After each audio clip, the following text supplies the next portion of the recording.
नमस्कार मित्रांनो, जर तुम्ही मुंबई उच्च न्यायालयाची तयारी करत असाल तर तुमच्यासाठी हा व्हिडिओ खूप महत्त्वाचा आहे. कारण शिपाई हमाल आणि लिपिक पदासाठी जो पेपर होणार आहे तो या महिन्यात होणार आहे आणि या महिन्यात तुम्हाला PYQ सेशन करणं खूप महत्त्वाचं आहे. बघा, मराठी व्याकरणाचे काही प्रश्न आपण पाहणार आहोत. खूप महत्त्वाचे प्रश्न असतील. बेसिक पासून थोडे हाय लेवलचे सर्व प्रश्न आपण इथं क्लिअर करणार आहोत आजच्या व्हिडिओमध्ये. आणि महत्त्वाची गोष्ट काय विद्यार्थी मित्रांनो, संपूर्ण व्हिडिओ बघा. पहिले सोपे प्रश्न असतील, नंतर डिफिकल्ट लेवलचे प्रश्न असतील. तर शेवटच्या प्रश्नांची उत्तरं तुम्ही देऊन पहा. शेवटपर्यंत व्हिडिओ पाहायचा आहे. पैकीच्या पैकी गुण मिळवण्यासाठी तुम्हाला काही गोष्टी समजणं महत्त्वाचं आहे. जर मराठी व्याकरण तुम्हाला वाटत असेल आपली मातृभाषा आहे, परंतु समजत असताना व्याकरणामध्ये बऱ्याचशा चुका तुम्ही करता, म्हणून हे चुका तुमच्या टाळण्यासाठी तुम्हाला संपूर्ण व्हिडिओ बघायचा आहे. बघा, पहिलाच प्रश्न विद्यार्थी मित्रांनो तुमच्या समोर आहे.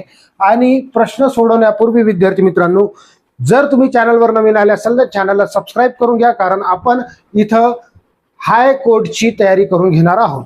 मग हे प्रश्न तुम्हाला कळाले पाहिजे कशा पद्धतीने आहे. इंग्रजी असेल, गणित असेल, यामध्ये आपण सर्व प्रकारची तयारी, तुमच्या सर्व विषयांची तयारी इथं करून घेणार आहोत. म्हणून चॅनलला सबस्क्राईब करायचं आणि मित्रांना आपल्या लिंक शेअर करायची आहे. बघा, संधी सोडवा. प्रीती अधिक अर्थ. प्रीती अधिक अर्थ हा प्रश्न इतका कॉमन आहे की बऱ्याचशा पेपरमध्ये हा प्रश्न ॲज इट इज विचारलेला आहे. हा प्रश्न खूप वेळेस आलेला आहे. तलाठी असो, वनरक्षक असो, सरळ सेवा असो, TET असो किंवा कोणती एक्झाम असो, हा प्रश्न ॲज इट इज रिपीट झालेला आहे. म्हणून हे प्रश्न खूप महत्त्वपूर्ण आहेत तुमच्यासाठी. बघा, प्रीती प्लस अर्थ. आता इथं आपल्याला ऑप्शन दिलेले आहेत. जनरल गोष्ट आहे, एवढ्या वेळेस प्रश्न आलेला आहे की तुम्हाला या प्रश्नाचं उत्तर 100% माहीतच असेल. तरीही मी तुम्हाला सांगतो. हे बघा, प्रीती ओके प्लस अर्थ अशा शब्द दिलेला आहे.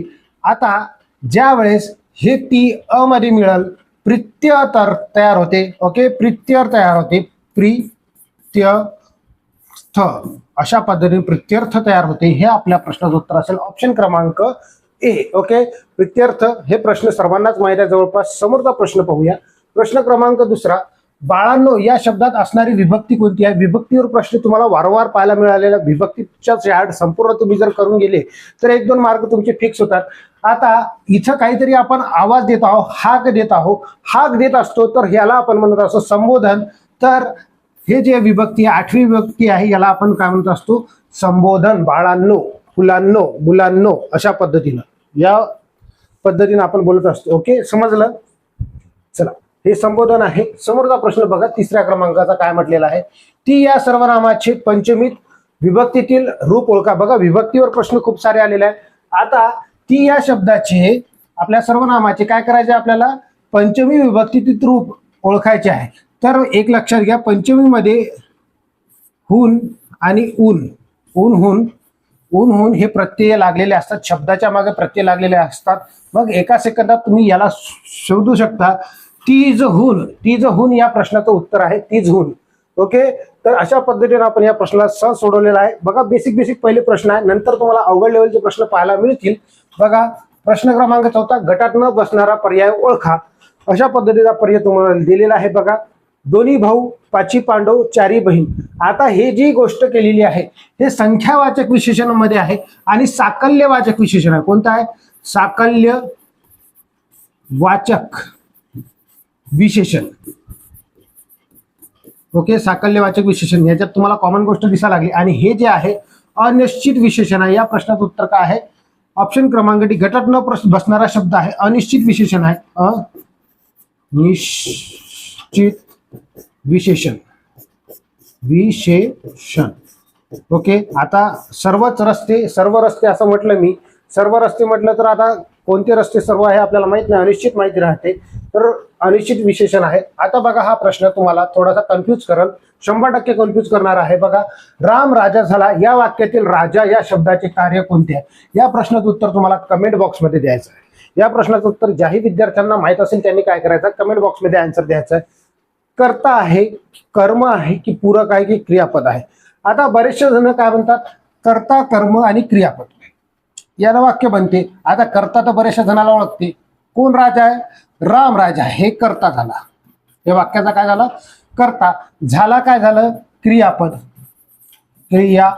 मग तुम्ही काय करता तिथं? याला डायरेक्टली कर्म म्हणजे कर्म टाईप करून द्या. परंतु हे जे आहे काय आहे? पूरक आहे. काय आहे? पूरक, याला आपण काय म्हणत असतो? पूरक. आता जनरली मी या शब्दाला झाकतो. बघा, राम झाला, काय झाला?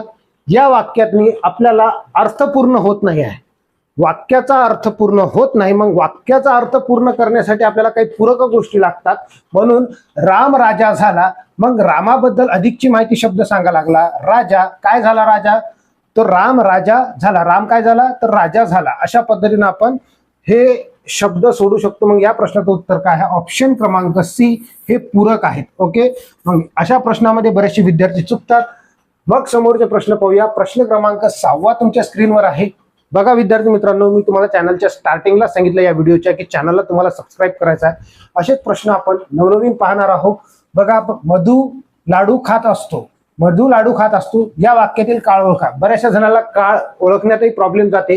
हे बघा, मधू लाडू खात, रिकामी जागा आहे. म्हणजे आता समजा मी याच्यावर हात ठेवला, मधू लाडू खात, या वाक्याचा अर्थ पूर्ण होत नाही. मग वाक्याचा अर्थ पूर्ण कोणता शब्द करतो? हा शब्द.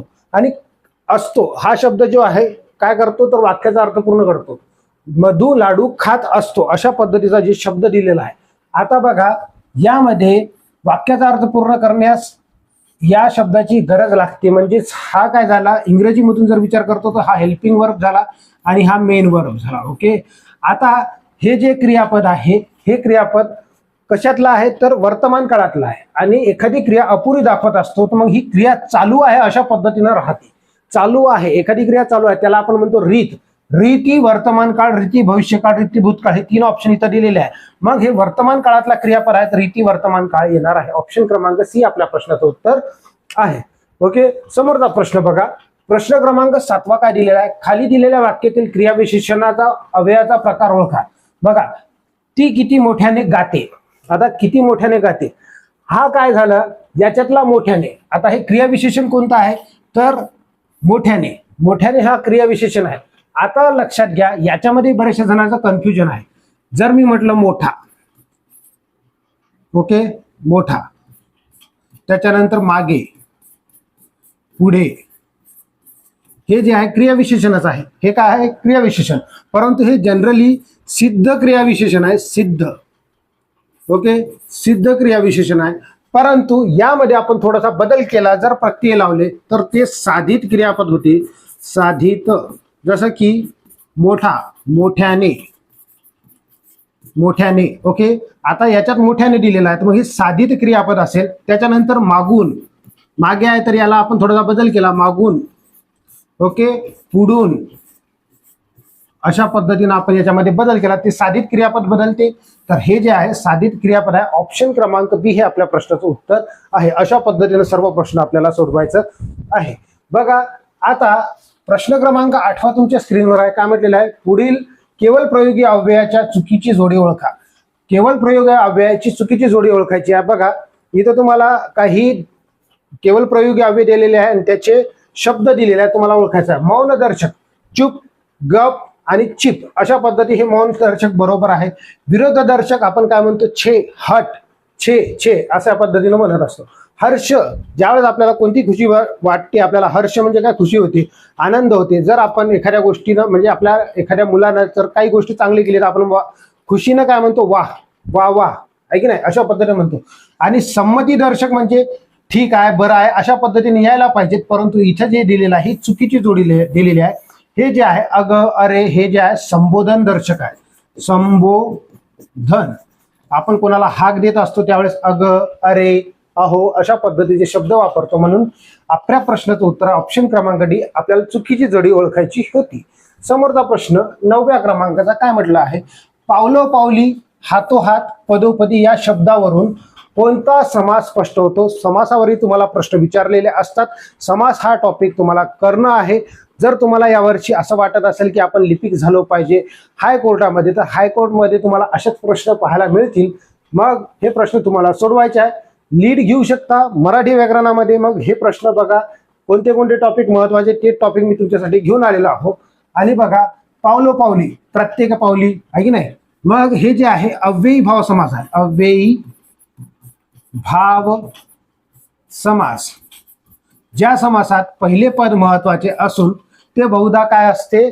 तर ते अव्यय असते. तर त्याला आपण म्हणत असतो अव्ययी भाव समास. मग यामध्ये या शब्दाचं जर फोड करायची असेल तर आपल्याला अव्यय लिहावं लागते. पावलोपावली, प्रत्येक पावली आहे ना, प्रत्येक पावली, पावलोपावली प्रत्येक पावली अशा पद्धतीनं. त्याच्यानंतर हातोहात, प्रत्येक हातात, आहे की नाही. दारोदार, प्रत्येक दारी. घरोघर, प्रत्येक घरी, आहे की नाही. म्हणजे दररोज, प्रत्येक दिवशी. मग हे जे आहे अव्ययी भाव समास आहे. अव्ययी भाव समास बऱ्याचशा वेळेस पेपरमध्ये विचारलेला आहे. तर या प्रश्नाचं उत्तर आहे ऑप्शन क्रमांक ए, अव्ययी भाव समास. ओके. त्याच्यानंतर तत्पुरुष समासाचे बरेचसे प्रकार आहेत. कर्मधारय तत्पुरुष समास, मग हे तुम्हाला आलं पाहिजे. त्याच्यानंतर अलुक तत्पुरुष समास.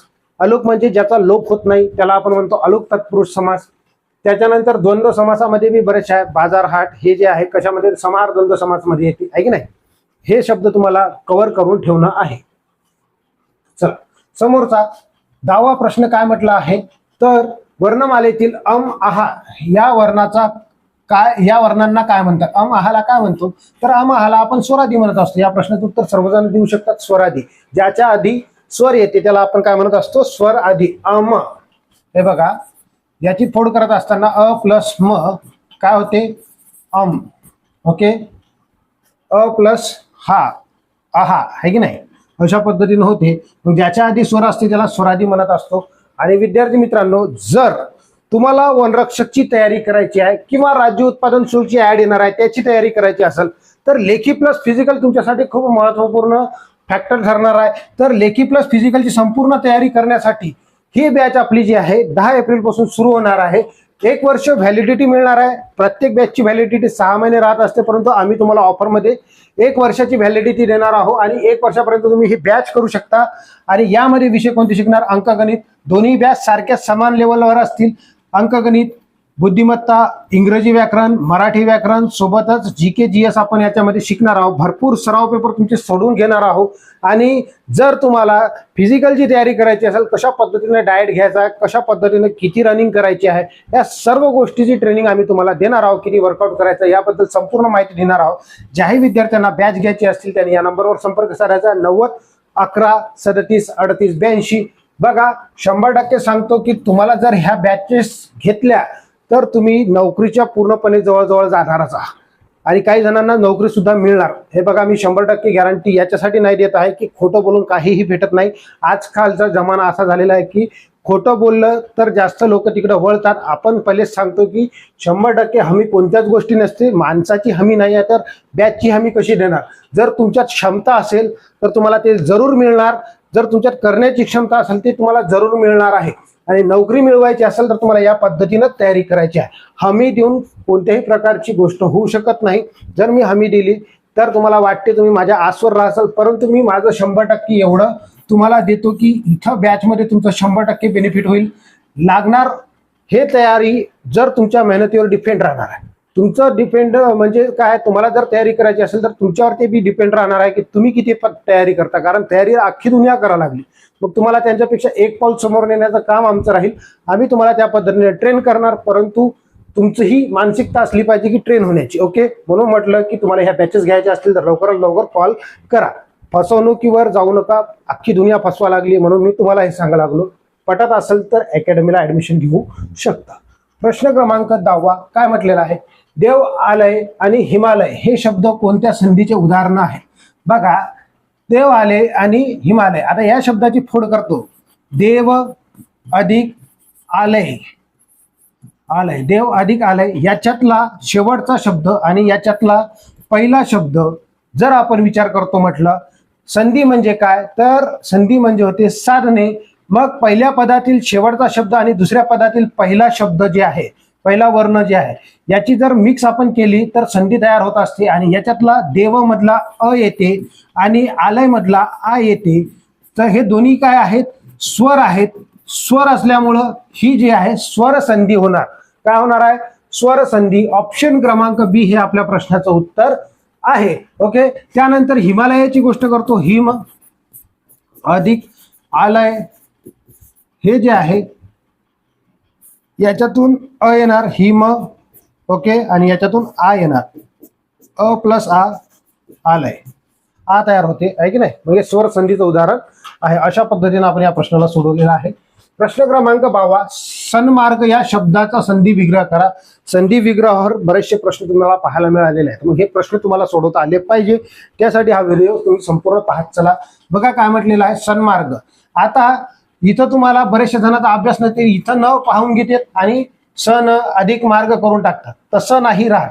ओके, बरेचसे जण इथं सण सवर टिंब दिसले, आपण सन्मार्ग असं लिहिणार, हेही चुकलेलं आहे. ओके, आता एक गोष्ट लक्षात घ्या, याची फोड करत असताना सत अधिक मार्ग अशा पद्धतीने आपण फोड करत असतो आणि ते मिळून काय होते, सन्मार्ग होते. तर आपल्याला ऑप्शन क्रमांक बी या प्रश्नाचं उत्तर असेल. अशा पद्धतीने आपण सहज या प्रश्नाला सोडवू शकतो. मग या चुका नाही करायच्या तुम्हाला. 13वा प्रश्न काय म्हटलेला आहे बघा, नामाच्या व सर्वनामाच्या ठिकाणी संख्या सुचवण्याचा धर्म असतो त्यास काय म्हणतात?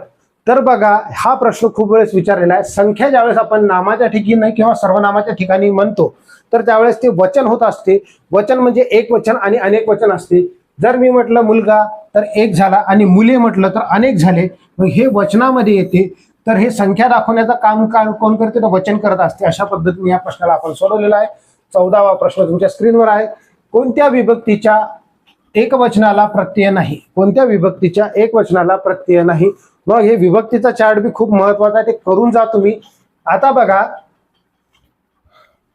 प्रत्यय नाही तर पहिल्या याच्यात प्रथमामध्ये फुल जर म्हटलं मी फुल, ओके, तर याला आपण फुलच म्हणणार. ओके, फुलच म्हणणार. आणि दुसरी गोष्ट, संबोधन जे आहे याला प्रथमा विभक्ती म्हणतो आणि संबोधन याच्यामध्ये प्रत्यय लागलेले नसतात. या प्रश्नाचं उत्तर ऑप्शन क्रमांक बी, प्रथमा आणि संबोधन यामध्ये कोणत्याही प्रकारचा प्रत्यय लागलेला नसतो. मग ह्या प्रश्नाचं उत्तर तुम्हाला सहज सोडवता येते, प्रथमा आणि संबोधन.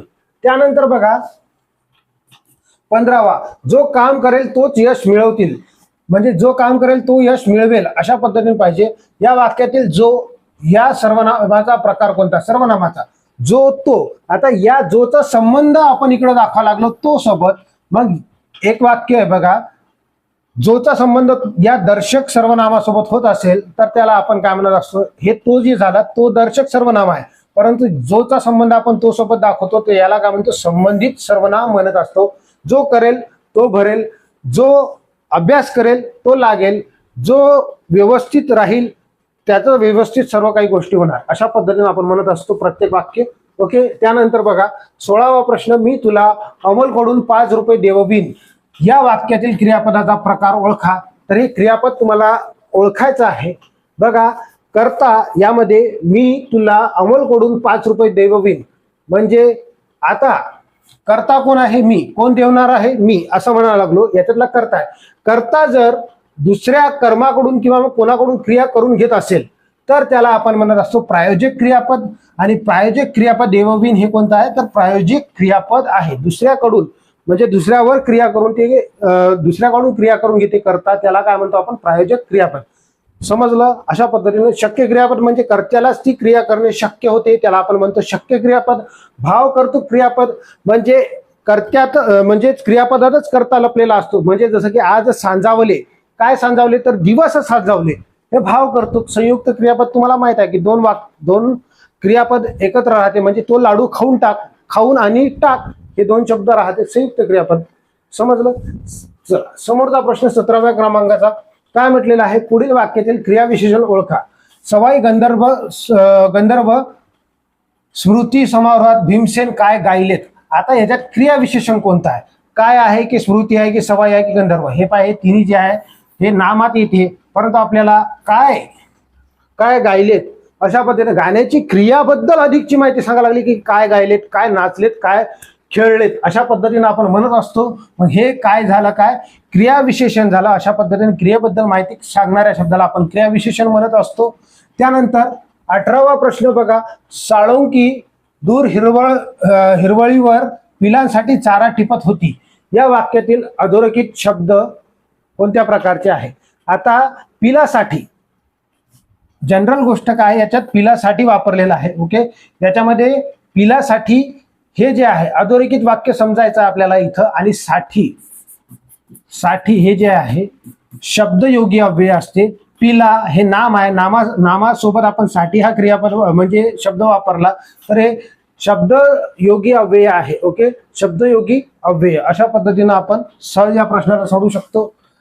19वा प्रश्न काय म्हटलेला आहे बघा, खालीलपैकी कोणती विरुद्धार्थी शब्दाची जोडी अयोग्य आहे? विरुद्धार्थी शब्दाची अयोग्य जोडी ओळखायची म्हणजे चुकीची जोडी. बघा, हिरमोड म्हणजेच अपेक्षा भंग. ओके, हिरमोड म्हणजेच अपेक्षा भंग ही योग्य जोडी आहे. ओके, सुरस आणि नीरस आता हे विरुद्ध झालं. दुरावा आणि जवळीक हे बी विरुद्ध झालं. तगडा आणि दुबळा हे बरोबर झालं, हे विरुद्ध आहे. आणि सुरस आणि नीरस हे बरोबर आहे. हे तीन जे आहे समानार्थी म्हणजे विरुद्धार्थी शब्द आहे आणि हे समानार्थी शब्द आहे. म्हणून या प्रश्नाचं उत्तर आहे ऑप्शन क्रमांक ए, हिरमोड आणि अपेक्षा भंग. अशा पद्धतीने हे संपूर्ण चेक करायचं आहे, नंतरच सोडवायचं आहे. समजलं? बघा, त्यानंतर 20वा प्रश्न काय म्हटलेला आहे, जो गरीब असतो त्याला कलेची गोडी नसते आणि ज्याला कलेची गोडी असते त्याला अनुकूलात नसते. ओके, या वाक्याचा वाक्य प्रकार ओळखा. मग हे केवळ वाक्य आहे की मिश्र वाक्य आहे की गौण वाक्य आहे की प्रधान वाक्य आहे? मिश्र संयुक्त म्हटलेलं आहे, केवळ संयुक्त म्हटलेलं आहे. आता लक्षात घ्या, जोचा संबंध आपण ज्याला त्याला जो तो अशा पद्धतीनं म्हटलं. इकडं पहा, ज्याला आणि त्याला हे जे आहे हे मिश्र वाक्य राहत असतात. जो करेल तो भरेल, जैसी करणी तैसी भरणी हे मिश्र वाक्य झाले. ओके, परंतु इथं आपण आणीनं सुद्धा जोडलेलं आहे आणि हे समुच्चय बोधक उभयान्वयी अव्यय आहे. आणि जे म्हणजे त्याला आपण प्रधानत्व सूचक म्हणत असतो. प्रधानत्व सूचकनं जर आपण एखादा 2 वाक्य जोडले असतील तर ते वाक्य राहतात कोणते, तर संयुक्त वाक्य राहतात. ओके, आता हे संयुक्त बी आहे आणि मिश्र या अशा पद्धतीनं संयुक्त आणि मिश्र या प्रश्नाचं उत्तर तुम्ही देऊ शकता. ऑप्शन क्रमांक बी हे आपल्या प्रश्नाचं उत्तर आहे. अशा पद्धतीनं आपण बरेचसे प्रश्न पाहिलेले आहेत, 20 प्रश्न पाहिलेले आहेत. हे प्रश्न तुम्हाला 100% आवडले असतील. अशा पद्धतीनं आपण नेहमी व्हिडिओ बनवणार आहोत. जर तुम्हाला हा व्हिडिओ आवडला असेल तर व्हिडिओला लाईक करा, चॅनलवर नवीन आले असाल चॅनलला सबस्क्राईब करा आणि यानंतर कोणता टॉपिक तुम्हाला अवघड जातो त्या टॉपिकवर मी तुमच्यासाठी व्हिडिओ बनवणार आहोत, त्यासाठी तुम्ही कमेंट करा. व्हिडिओ आपण समोरच्या व्हिडिओमध्ये. धन्यवाद.